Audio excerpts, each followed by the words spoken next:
Hello everyone, this is me, Harshit Navandia, Computer Science Department, IIT Delhi, and your mentor at Rankers Prep. तो आज हम लोग बात करने वाले हैं on how to utilize this beautiful lockdown sarcasm for the preparation of JEE Mains and Advance. जैसा कि आप लोग सब जानते हैं कि ये जो लॉकडाउन हुआ है वो एक काफ़ी अनफोर्सीन सा था। सेकेंड वेव काफ़ी खतरनाक थी और सडन थी, एकदम अचानक से लोग इधर से एकदम उधर हो गए। लोगों का प्रिपरेशन एकदम वन फॉर्म से अनदर पहुंच गया। जहां लोग जेई मेंस अप्रैल अटेम्प्ट देने ही वाले थे वहां अब कोई ठिकाना नहीं है कि अगला अटेम्प्ट कब होगा। साथ ही साथ बोर्ड्स कैंसिल हो गए, बोर्ड्स का एड ऑन प्रेशर जो था वो खत्म हो गया। तो the scenario has entirely changed. तो आज हम लोग बात करेंगे on how to utilise this period for your benefit. मैं हमेशा कहता हूं कि ये जो पीरियड होता है ना लॉकडाउन का, मैं भी इसी सेम पीरियड से गुजरा था। पिछले बार भी कुछ ऐसा ही सिनेरियो था। हाँ, इस बार काफी वर्स है वो सिनेरियो, लेकिन सिनेरियो है बिल्कुल उसी तरीके का। पिछले बार भी क्या हुआ था कि हमारे अप्रैल वाले अटेम्प्ट पोस्टपोन हो गए थे। हाँ, हमारे बोर्ड्स हो गए थे, तो आपके बोर्ड्स वैसे भी नहीं हो रहे, तो क्या ही फर्क पड़ता है। तो हाँ, हमारा अप्रैल अटेम्प्ट हो चुका था और अप्रैल अटेम्प्ट पोस्टपोन हो चुका था और हमें बिल्कुल आइडिया नहीं था कि हाँ वो कब होने वाला है। इनफैक्ट वो जाके सितंबर में हुआ था। तो वो एक बहुत ही लंबा समय था और क्योंकि मैं जानता हूं, मैं उस समय से गुजरा हूं और उस पीरियड को ओवरकम करके ही मैंने एक ठीक ठाक अच्छी रैंक ले आई है, मैं ऐसा मानता हूं। ठीक है, तो हाँ, बात करते हैं कि हम लोग को उस समय को कैसे यूटिलाइज करना है for the maximum benefit that we can extract. हमें और क्या चाहिए? हमें अपना बेस्ट रैंक चाहिए, वो हम लाएंगे। तो इसके लिए सबसे पहले हमें क्या करना होगा? ये जो पीरियड है वो एक बहुत बहुत एसेंशियल पीरियड है। यही इनफैक्ट मेक और ब्रेक पीरियड है फॉर एन एस्पिरेंट। ठीक है, जो इस पीरियड को सही से यूटिलाइज कर लेगा वो उसकी रैंक्स बहुत हद तक ऊपर पहुंच जाएगी। और जो एक टॉपर भी अगर इस पीरियड को अच्छे से यूटिलाइज नहीं करता है, यहां पे टाइम पास करता है, तो हो सकता है वो ड्रास्टिकली नीचे गिर जाए, जैसा कि मैंने अपने कई दोस्तों के साथ भी देखा है। तो बात करते हैं कि आपको क्या करना है। सबसे इंपॉर्टेंट बात है stay away from the chaos. Twitter पे हैशटैग्स चलेंगे, cancel JEE Mains, cancel this, cancel that.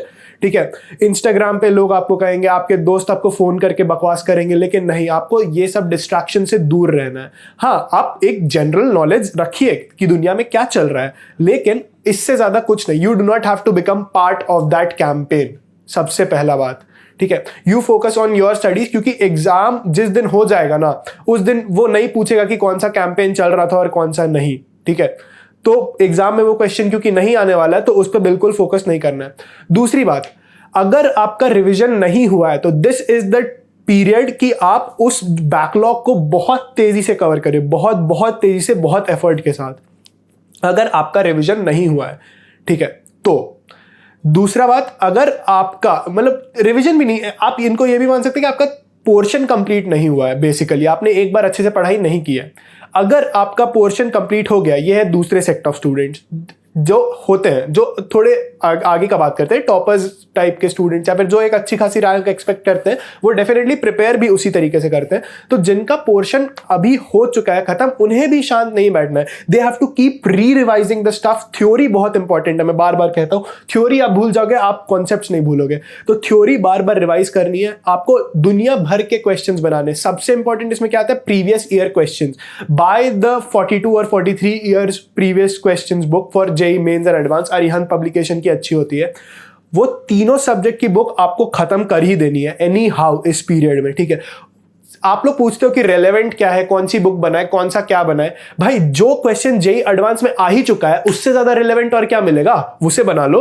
तो वो बुक जरूर बनानी है। ठीक है, उसके अलावा बात करते हैं, ये सही पीरियड है अपना टेस्टिंग स्ट्रैटेजीज को टेस्ट आउट करने का। टेस्टिंग स्ट्रैटेजीज को टेस्ट आउट। ठीक है, इससे मेरा क्या मतलब है कि आपने अभी तक सालों, 2 साल की पढ़ाई या 3 साल या 1 साल जितनी भी की है, उसमें आपने कई तरीके से टेस्ट को अटेम्प्ट करने की कोशिश किया होगा, कभी ये कभी वो, लेकिन एक श्योर शॉट प्लान नहीं मिला होगा। तो अब समय है वो एक श्योर शॉट प्लान खोजने का। ठीक है, इससे मैं क्या कहना चाहता हूं, जैसे कभी आप कह ले केमिस्ट्री करते, कभी मैथ्स करते, कभी फिजिक्स करते, तो इसका एक डेफिनेट पैटर्न सेट करिए जो आपको मैक्सिमम एडवांटेज देता है।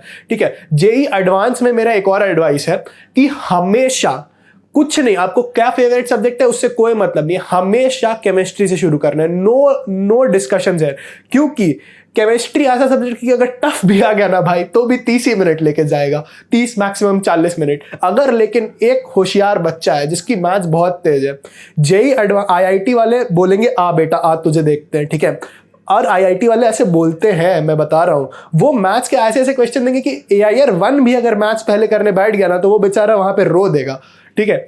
तो इसीलिए मैथ्स को नहीं करना, क्योंकि IIT से पंगा लेना इज नॉट गुड। हम बता रहे हैं, हम IIT में पढ़ रहे हैं, ठीक है, अच्छा नहीं होता, प्रोफेसर बहुत बुरे होते हैं। तो ये बात को हमेशा ध्यान में रखना है, और आपको अपना पेपर हमेशा केमिस्ट्री से शुरू करना है जेई एडवांस में।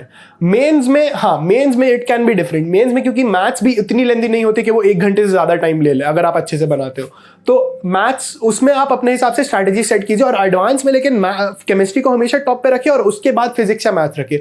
ऑल्सो आप लोग डिफरेंट राउंड्स ऑफ टेस्टिंग भी कर सकते हैं, मतलब कि आप पेपर एक राउंड में नहीं देके 2 बार में दीजिए, तो वो भी एक बहुत अच्छा तरीका है to get ahead in very less time. मतलब कि अगर शुरुआत में हम बहुत सारा क्वेश्चंस कर लिए जल्दी जल्दी जो मेरे को श्योर शॉट आते थे, तो बाद में जो क्वेश्चन मुझे नहीं आते होंगे उसमें मैं लंबा समय दे पाऊंगा। तो ये है एक टेस्टिंग स्ट्रैटेजी का बात कर लेते हैं हम लोग, कर लिए हम लोग इनफैक्ट।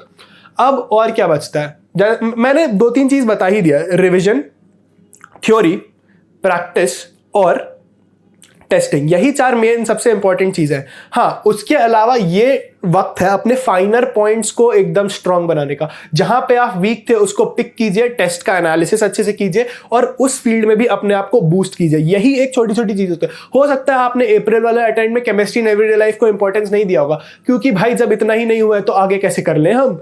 लेकिन ये सही समय है कि जब उतना हो चुका है आपका पीछे का, तो आप उस चैप्टर को भी समय देके उसको भी कवर अप कर ले, ताकि आपके नंबर इतने से भी कहीं से नहीं छूटने चाहिए, ठीक है। क्योंकि केमिस्ट्री इन एवरीडे लाइफ से मैं बताता हूं कि भले उसमें रटन विद्या बहुत है, लेकिन इजी भी उतना ही है अगर आप रट लेते हो तो। मतलब 10 सेकंड भी नहीं लगेगा उसका क्वेश्चन सॉल्व करने में।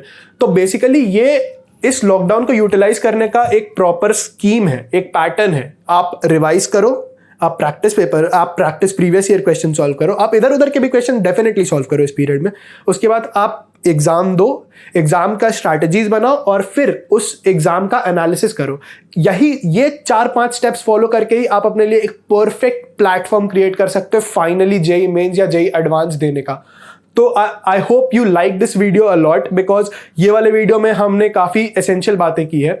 तो please give this video a like, also subscribe to our channels to stay updated with these kinds of videos, and also visit our website rankersprep.com. So yeah, this was the video. Hope you guys liked it a lot. Thank you.